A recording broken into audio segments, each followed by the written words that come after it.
dobra sta prijatelja, vedno le naprej na zelene travnike. Bobby in Pika, ko posije sonce, vesela in smeje, odhitita v gori. Bobby in Pika, dobra sta prijatelja.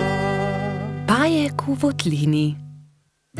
Bobby, Pika, Rozi in Baltazar so v gozdu nabirali barvne liste. Nenadoma so zaslišali jokanje. Ali slišiš, Bobby? Je vprašala Pika. Da, prihaja iz votline. Pojdimo, najti moramo tistega, ki joče. Bili so prestrašeni, vendar so šli globlje in globlje v jamo. In nenadoma so zagledali, od kod prihaja zvok. Majski hrošček je jokal. Oh, kaj se ti je zgodilo, majski hrošček, zakaj jočeš? Izgubil sem se v tej temni votlini, ne najdem izhoda. Kako se bom vrnil k moji hiški? Je jokal hrošček. Kako ti je ime? Je vprašal Bobby. Mehurček. No, ne bodi tako žalosten, mehurček. Mi ti bomo pokazali pot do tvoje hiške, je rekla Pika ter objela majskega hroščka. Nenadoma so zaslišali čuden, strašljiv zvok, ki je prišel iz votline. Prestrašeni so se objeli. V naslednjem hipu se je prikazal ogromen jezen pajek in jezno zakričal: Kdo me je zbudil iz sanj? Kaj delate v moji votlini? Bežimo, je zavpil Baltazar in vsi so začeli bežati. Skrimo se tukaj, je rekla Pika in vsi so se skrili za kamen. Na srečo jih pajek ni videl, a nato je mehurček začel jokati in pajek je odkril malo skupinico, ki se je skrivala za kamnom. Bobby, Pika, mehurček, Baltazar in Rozi so še bežali, tako hitro, kot so lahko. Ampak ne! Baltazar se je spotaknil ob kamenček in pajek jih je ulovil. Bobby je pobral ostro vejo in pogumno branil svoje prijatelje. Izgini ti, grdi pajek, je zavpil. Medtem ko je Bobby odvračal pajkovo pozornost, sta Rozi in Baltazar z vrvjo v rokah nekajkrat stekla okoli pajka. Zdaj te imamo, je Bobby zadovoljno rekel. Pajek se je poskušal rešiti iz tesne vrvi, a se ni mogel. Nenadoma je začel jokati. Nisem vam hotel nič. Če vam povem po resnici, še nikomur nisem storil nič žalega. Bil sem le jezen, ker ste me zbudili. Prosim, izpustite me, pokazal vam bom izhod iz votline. Nam res ne boš nič storil? Da, obljubim. Pridite, usedite se na moj hrbet in vas bom nesel.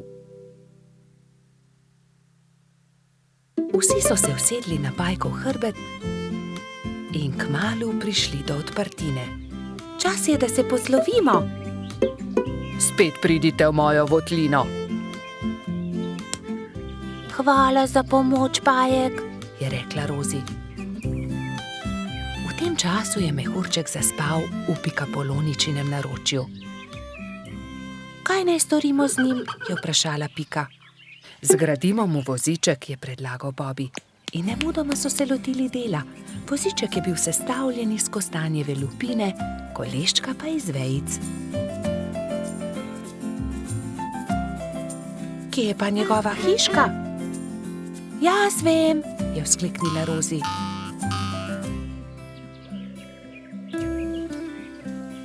Majski hrošček se je zbudil v svojem vozičku, ravno ko so prišli do njegove hiške. O, moja hiška, ste me pripeljali domov, res sem vam hvaležen. Lahko noč, mali mehurček, trdno spi in ne hodi sam v temne votline, da se ne boš spet izgubil. Sta rekla Bobby in Pika ter objela majskega hroščka. Bobby in Pika, dobra sta prijatelja. Izgubljeni lešnik. Hojla, Bibi, pohiti, teciva k Rici, da ga pozdravimo, preden se uleže na zimsko spanje, je rekla Pika Polonica Pika. Bibi si je na glavo poveznil kapo, si nadel šal, rokavice in dva dobra prijatelja sta odšla do brloga veverice Rice. Velikanski hrast se je že nadaleč videl, na veji pred svojim brlogom je sedela veverica. Hotela sva te pozdraviti, preden se pred zimo zavlečeš v svoj brlog, je vzkliknila Pika. Pridita, bomo spili sok v slovo in zraven pohrustajmo malo lešnikov, je ponudila Rica prijateljema. Poglejta, koliko dobrot sem pripravila za ozimnico, shramba je polna. Odprla je vrata, ampak joj, shramba je bila popolnoma prazna. Na pomoč, kam so izginili vsi lešniki, orehi, kje so stožci, želodi, rozine? Poglejta, verjetno so se tukaj izkotalili lešniki, je Bibi pokazal na majhno luknjo v kotu shrambe. Nekdo je obgriznil hrast, je vzkliknila Pika. Jaz pa vem, kdo je to bil, je dodal Pavš. Nikar se ne boji, Rica. Takoj bomo našli krivca in poiskali odkotaleče lešnike. In orehe, stose in želode, se je že naprej jezila veverica. Iz smeri travnika se je slišalo glasno smehljanje. No, poglej, to so oni, vse skozi so poredni, vedno so problemi z njimi, je godrnjala Pika. Zagotovo tudi zdaj razmišljajo o kakšni lumpariji, je pritrdil Bibi. Nekdo je obgriznil drevo veverice Rice, prav tam, kjer ima shrambo. Vsi zbrani lešniki so se odkotalili. Niste bili vi? Je vprašal Bibi.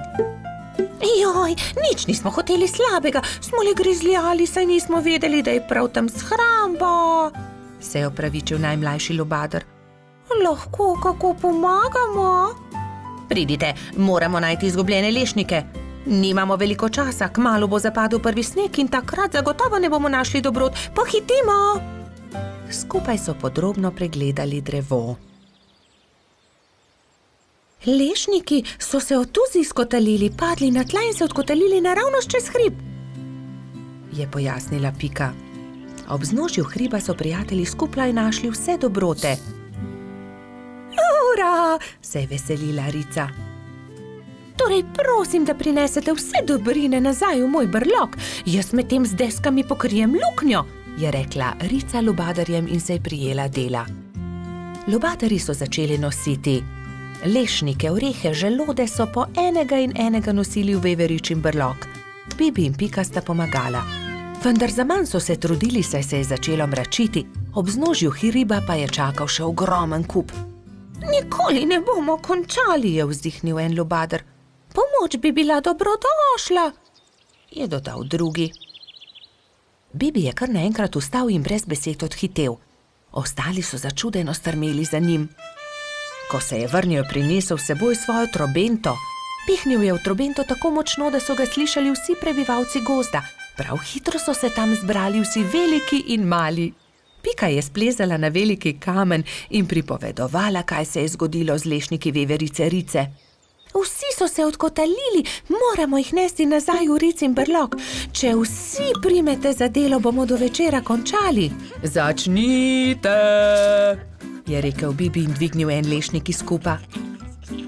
Lešnik je podal Piki, ona lubadarjem, lubadarji trotu, trotkači pastirki in tako naprej z roke v roko. Preden se je na nebu pojavila luna, so se vsi lešniki, želodje, orehi in kostanji vrnili nazaj v veveričin Ricin brlog. Rica je srečno vrnila tudi zadnji kosta na svoje mesto. Hvala lepa, moja shramba je spet polna, je dejala. Kako dobro, da imam toliko prijateljev. Kmalu bo zapadel sneg, čas je, da se zavlečem v svoj brlog pred zimo. Se vidimo spomladi, je rekla veverica. Bobby in Pika, dobra sta prijatelja. Družabna igra. Nekega pomladnega dne se je Bobby igral družabno igro z Rozi na vrhu hriba. Na tabli se je vila dolga pot od miši do kosa sira. Zmaga tisti, ki svojo figuro prej spravi do sira, je pojasnila metuljčica. Igro je začel Bobby.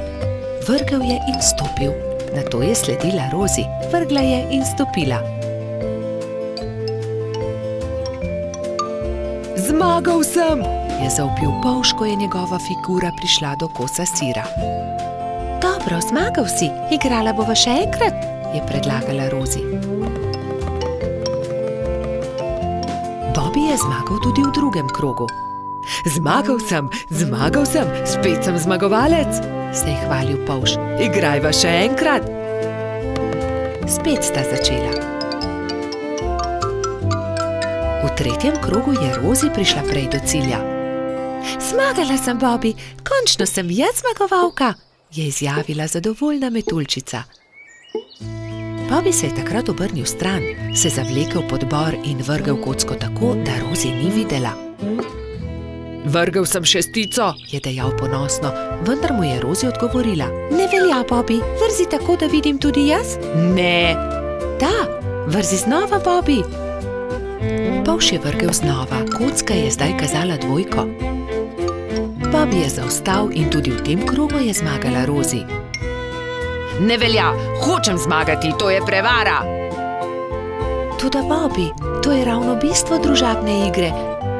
Enkrat zmaga eden, drugič drugi. Ne moreš vedno zmagati. Lahko, vedno hočem zmagati, je divjal Bobby in v jezi vrgel igro na tla. Dobro, potem igraj sam, se je oglasila metuljčica in pustila polža pri stenski sliki. Bolje bo sam, je dejal Bobby. Vrgel je kocko, nato stopil, znova vrgel in znova stopil in po vrsti zmagal v vseh krogih.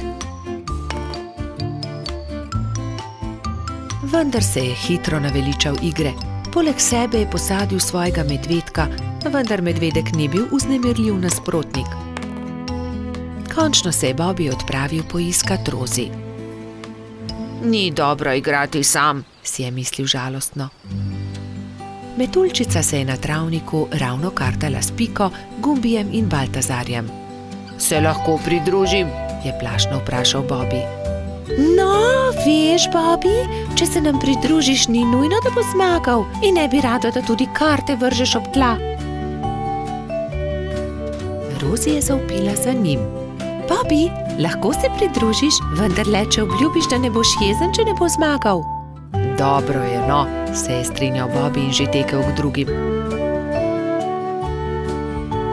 Kartali so do teme, enkrat je zmagal Bobby, drugič Rozi, vendar so tudi Gumbi, Baltazar in Pika zmagali po krog.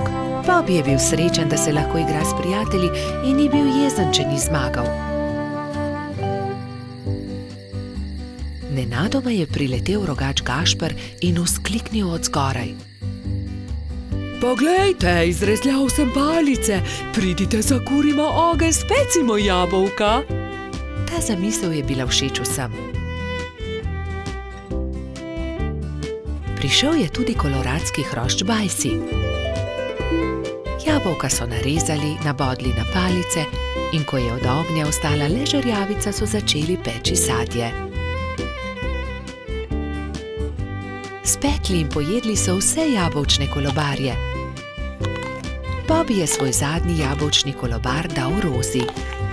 Zelo rad bi povedal kaj prijaznega metuljčici, vendar je na koncu le rekel: Izvoli, tebi ga dam.